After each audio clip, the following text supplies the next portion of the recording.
Walmart is going to close stores on Thanksgiving, ending a Black Friday tradition that drew enormous crowds. I don't know if you knew this, Will, but everybody knows about Black Friday, huge shopping day, Yes. huge crowds.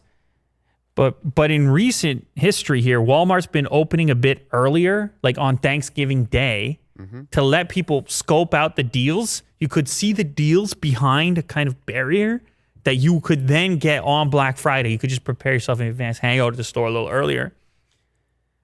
When I read this headline, I was thinking, should they just close down on Black Friday too, given what's going on with the virus and all this? No. Well, they're not considering that, but their employees have been working really hard from what I understand based on this article, and I could just imagine.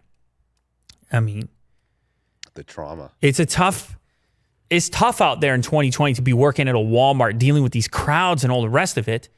And they've decided, based on the suggestion of one store manager, it looks like, that the employees deserve a break, is really what this is about.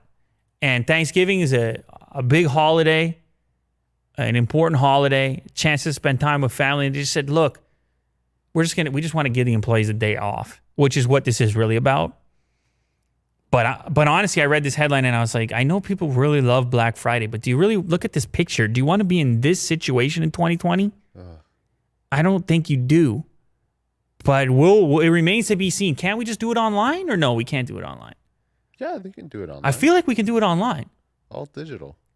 But I guess not everybody's online. Not everybody wants to do it online. So anyways, there's going to be crowds on Black Friday, but the crowds are going to start on Black Friday. They're not going to be there on Thanksgiving, which I think is a good move.